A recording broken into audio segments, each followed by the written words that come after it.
กราบสบายดีและสวัสดีจ้าพี่ทุกคนเนาะมื้อนี้มาพบกับ2น้องศาลาคือเก่าจ้ามื้อนี้มาพบพ้อกันอยู่ทุ่งไร่ทุ่งนาคือเก่าคือเดิมเนาะพี่น้องเพราะว่าฮอดยามหายามนาแล้วก็ได้ออกมาให้มานาเนาะทุกคน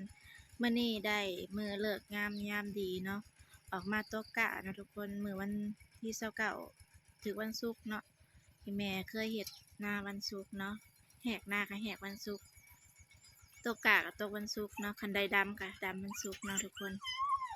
แล้วแต่ความเชื่อของทุกคนเนาะแล้วแต่ทุกคนถนัดวันหยังเนาะอันอีแม่น่ะเพิ่นเคยวันศุกร์เนาะมื้อนี้ออกมาตกกะตกเอา2ตาก่อนเนาะเมื่อปีนี้4ตกกะ4ตาแต่ว่าตกก่อนนี้2ตายังเหลืออีก2ตาเนาะตกน้ำหลังอันตอนนี้ก็อ้ายเพิ่นกำลังไถอยู่สิจูบน้ำอันตกเอาเนาะพี่น้องเพราะว่าอันน้ำอยู่ให้หน้าก็บ่มีอันสิจูบน้ำในหนองนี่แหละขึ้นไปใส่เนาะ ตกกะแต่ละปีก็มีแต่จูบน้ำเอาบ่เคยแบบว่าตกน้ำในไหนาอันเองเลยมีแต่แบบว่าอันได้จูบใส่เนาะโอเคเนาะทุกคนวันนี้ถาเบิ่งตอนอันอ้ายเป็นจูบน้ำขึ้นเนาะแล้วก็อันไถขาดแล้วก็ให้แม่มาบ้านอีแม่ท่านละออกมาก่อนเพิ่นออกมาไถออกมาขาดไว้นี่ตอนนี้อ้ายเพิ่นไถอยู่ทุกคนไถแล้วแต่ถาเปิดอันถาจูบน้ำขึ้นบัดนี้จูบน้ำใส่แล้วจังสีขาดแล้วก็เตรียมบานเนาะอันนี้นะเป็นไห้ตัวไทยหุดไว้เนาะไทยหุดตะกะใบ4ตาเนาะแต่ว่าตกก่อนนี่2ตาเมื่อนี้บรรยากาศดีพี่น้องท้องฟ้าครึมจักหน่อยบ่มีแดดเบิ่งทรงคือฝนสิตก เมื่อวานนี่ป๊าดพดเพราะว่าแดดเมื่อนี้นะอากาศดีบ่แดดเลยวันนี้อ้ายเป็นกันสิมาต่ออันโปมเนาะโปมขึ้นมาจูบน้ำอยู่ในน้องขึ้นไปใส่นะเตรียมสิบานกะเนาะอีแม่เพิ่นท่านเราออกมาให้อีแม่บ้านนี่พี่น้องเปิดจักขึ้นแล้วเปิดจักโดดน้ำขึ้นแล้วเนาะน้ำกะสิออกครับบัดนี้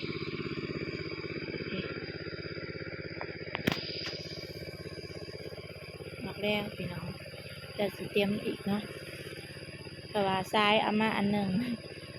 กับบ่เทิงให้นาค่ะก็เลยได้แต่ซ้ำนี้ก็เลยให้มันไล่ไปตามคลอง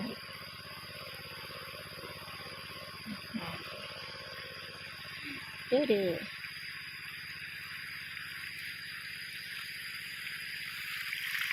ตกกาแต่ละปีก็มีแต่เจอน้ำตกใช่ไหมแมงก็เลยเขียดหน่อยก็แห้งอยู่แบบนี้น้ำ2ตานะตาลุมกับตาเทิงกับตาลุมเห็ดยังด้วยนะเห็ดอย่างไรเนาะดูโตดื้อ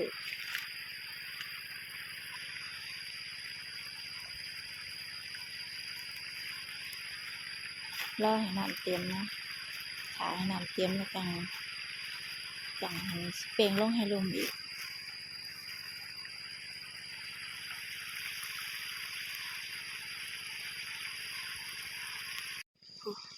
เด้อพี่น้องเพิ่นหาย่างอันตามคลองน้ำไม่ได้จักเพิ่นหาอีหยัง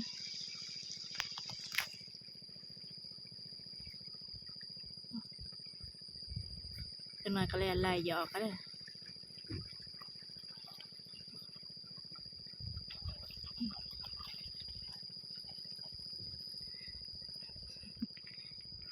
ถ้ากันดื้อ2ตัวนี่ก็ได้เป็นย้อนสิมีลายเสียงนกกดก็อืดอยู่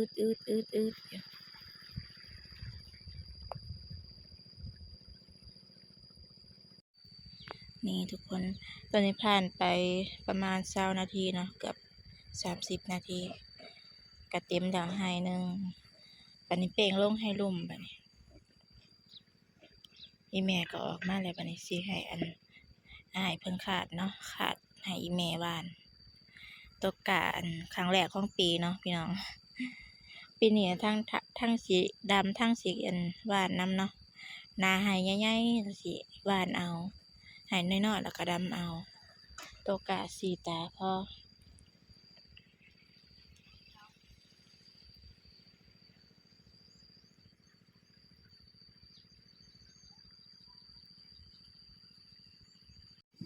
นี่อันนี้คือกระปุกพี่น้องกระปุกเตรียมสีหวานกะเนาะเอาไปแช่น้ำ2 คืนเสอะขึ้นมากับ2 คืนเนาะคืนที่3มื้อที่3มากจังหวานเอาลงไปแช่น้ำกะ2 คืนเนาะเสอะขึ้นมาแต่น้ำกะ2 คืนอันนี้ก็เตรียมหวานสอบหนึ่งกระปุกสอบหนึ่งนี่ให้อ้ายเป็นขาดแล้วนะพี่น้องแม่เป็นก็ออกมาแล้วเพิ่นกำลังปั่นกินข้าวอยู่เพื่อเพิ่นกินข้าวแล้วก็น่าสิขาดแล้วก็ให้เพิ่นหวานเลยเนาะ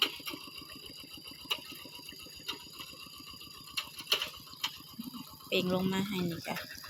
ได้หลายเติบแล้ว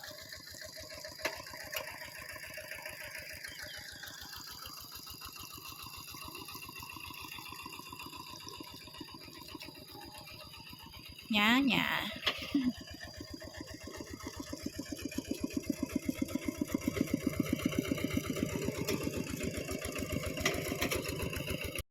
อันนี้สิเป็นเที่ยงหน้าเก่าเนาะพี่น้องเที่ยงหน้าเก่าตั้งแต่ข้าวพ่อข้าวแม่เป็นอยู่เนาะก็เลยเป็นเที่ยงห่างก็ตะกี้ก็พลอยแม่เป็นอยู่เที่ยงนี้เนาะเป็นกระปุกก็มะพร้าว2 ต้นมีกอกน้ำอันนึงเนาะกอกน้ำนี่ก็ยังสูบได้ปกติอยู่พี่น้องหลายปีแล้วแต่พอ20 ปีแล้วบ่จักกอกน้ำนี่ก็ได้ประมาณ10 ปลายปีประมาณ14-15 ปีมีกอกซีดานะมักซีดาก็เป็นอยู่ได้หากบ่ทันใหญ่ยังเขียวอยู่ต้นผาวก็ได้ปลูกปลาไว้คนบ่ได้ดูแลเนาะ ก็เลยบ่งามเที่ยงอยู่อยู่นาหอดย่ำนามาอยู่นะเที่ยงใหม่เนาะเที่ยงนาขวามหวยไปโน่นต่อไฟลงมาเนาะอันนี้เป็นเที่ยงเก่าแต่กาตะกี้ตกกะแล้วก็มาเผากะก็มาเผาอยู่พี่แหละเที่ยงเก่าพี่แต่สมัยนี้สบายแล้วพี่น้องอีแม่เพิ่นเฮ็ดหัวออบหน้าไว้แล้วก็ไข่แน่ตกกะปลาเมี่ยนไก่บ่ยานงัวเข้ามาเนาะตะกี้ยังว่าได้เผาบ่ทันละเฮ็ดหัวออมหน้า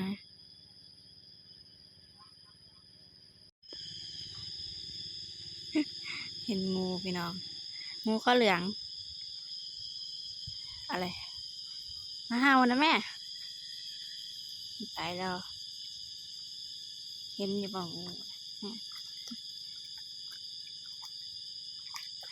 งูข้าวเหลืองตัวนี้หน่อยงูอันนี้ก็มันสีตัวหน่อยเนาะงูข้าวเหลืองตัวใหญ่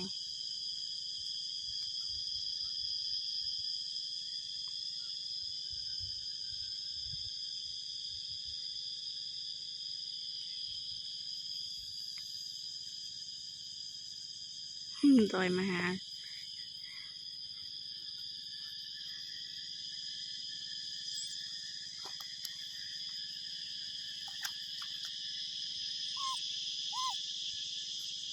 นะแม่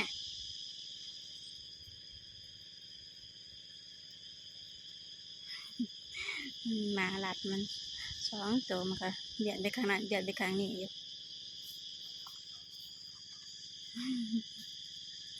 งูบ่มีพิษแล้วก็บ่ย่านปานใดพี่น้องงูมีพิษโอ้ยสะเอิ้นก็ย่านแหละเฮ็ดเวียกมันเว้ยอันนั้นแม่มาอีหยังบ่ อืมงูตัวนี้น้อยนี่กระยานมัน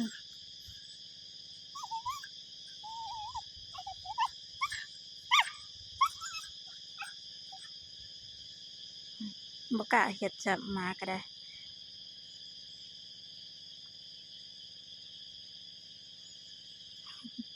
งูอีกบ่หนึ่งดมหาบ่หนึ่งโอ้ยหมาตาเลหมาดังบ่ดีพี่แท้ละงูนะ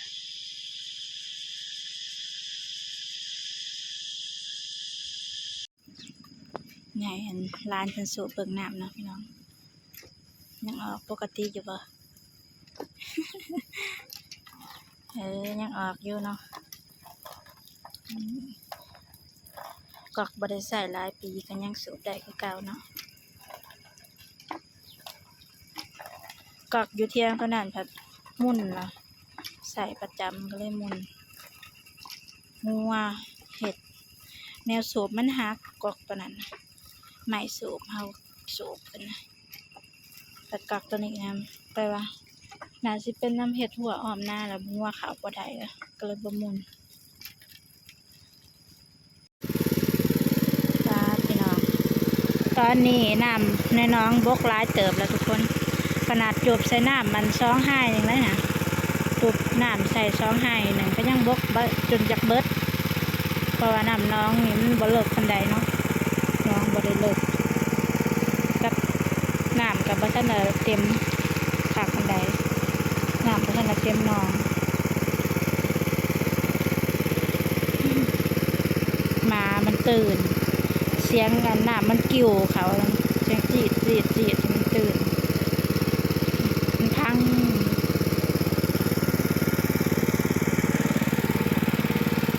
น้ำชีวิตอันทอแล้วหักไข่ดอกอันเต็ม2 ไห้พอดีแล้วไห้ที่2ก็ขาดแล้วจักหน่อยก็ได้ปิดแล้วแม่ลงไปวานแล้วก็ปิดไว้แล้วมักหอยนี่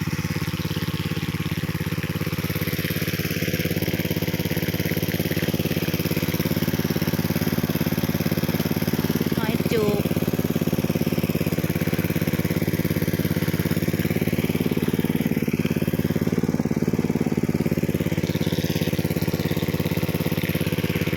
หอยจูบน้ำมันแห้งแล้วแนมเห็นมักหอยแก้มน้ำ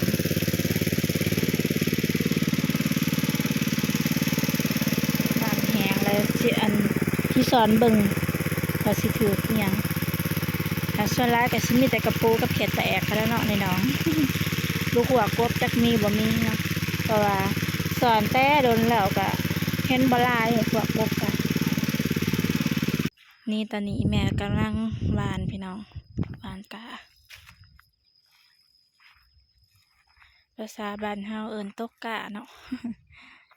ตกกะ2 ตาเนาะ2 ตาก็คือ2 ไห้บ่ฮู้ว่าเป็นหยังคือเอิ้นตาเนาะเวลาเฮาตกอัน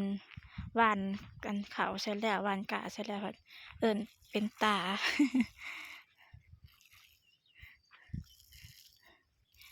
หวานกะเฮาก็สิหวานที่เนาะพี่น้องเพราะว่าคันถ้าหวานที่มันรกมันก็ม่วน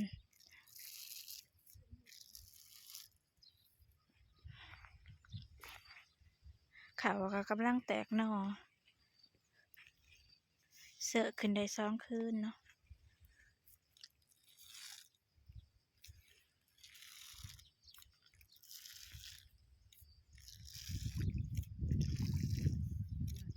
ก็อยากเห็นปันไดปันไดที่ปันไดหามีน้ำก็อยากเห็น หวานลงน้ำนะประจักทีจักห่างอีเมลหวานใส่หลายน้ำไปบ้านค่ะๆ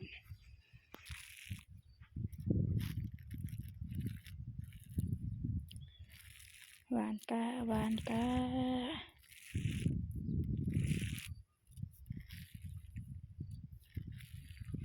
วันนี้มันเป็นวันที่29เนาะ29 เดือน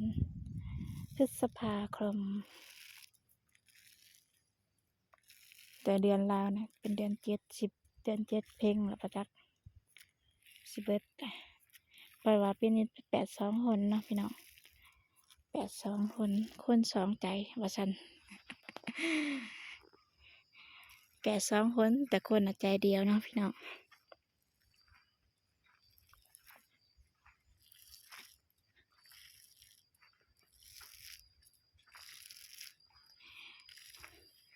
ปีนี้แดด82คนบ่แม่กบกินเดือนละเป็น82คน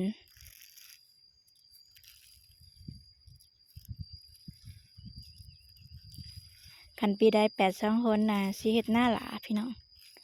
ปีแล้วนี่บ่แม่น82มันคนก็เลยเฮ็ดหน้าไว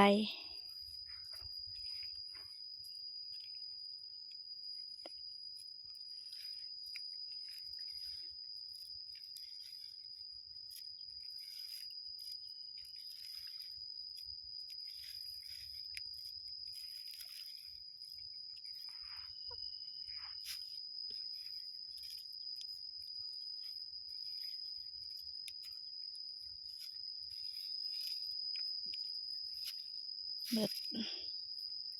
ก็ตาหนึ่งก็เกือบได้ให้หนึ่งเนาะ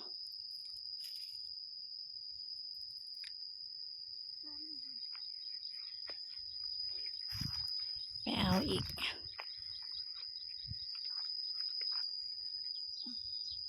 เฮ็ดหยังเกิดกินข้าว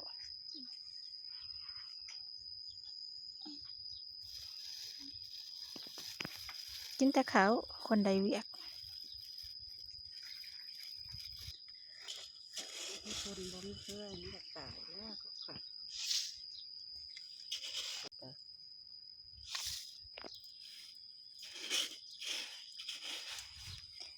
เอาไปอีกตาที่สองเนาะพี่น้องแซ่บบ่กี่ข้าวนะแซ่บ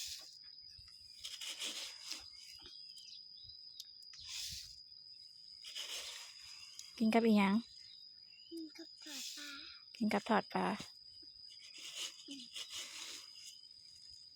เอิ้นกินข้าวเน็ตตี้มาเด้อกินข้าวกัน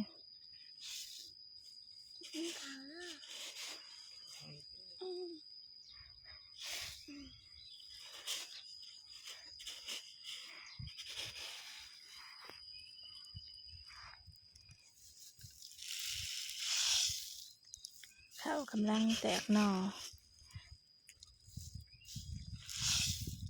บ่อยากแตกค่ะ ไม่อยากแตกคักปานใดอีเมียวะอีเมียเพิ่นยังหวานให้ในบ่ทันแล้วนะพี่น้องเอามาตาที่สองให้ลุ่มนี่ก็บ่ทันหวานให้เทิงแล้วก่อนน้ำหลายจักหน่อยสิเอาจกมาเป่งน้ำออกซะก่อนน้ำให้ตัวนี้ยังไหลลงมาใส่อยู่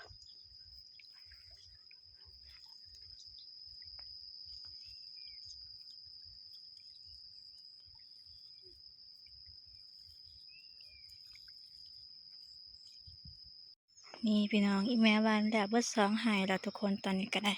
ลงไปสอนกะได้กระปูกับแมงดาเนาะตอนสอนกับบ่ได้ถ่ายพี่น้องเบิ่งเนาะเพราะว่า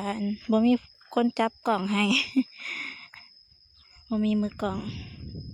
นี่ให้ที่สองก็แล้วเมื่อบัดนี้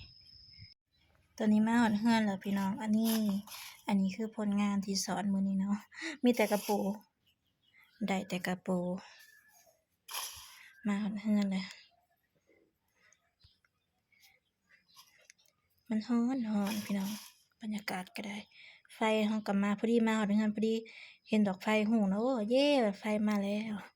เปิดไฟปาเมียนแต่คืนนี่พุ่นดับตั้งแต่3 โมงแรงเนาะจนว่ามื้ออื่นเช้าจนประมาณจักไผมายามใดเนาะเพราะว่าเฮาก็อยู่นาน่าสิมาประมาณหลัง10 โมง11 โมงนี่แหละเนาะแมงดาก็ได้2 ตัวนี่มีแต่แมงดาตัวแม่บ่เบิ่งบ่เป็น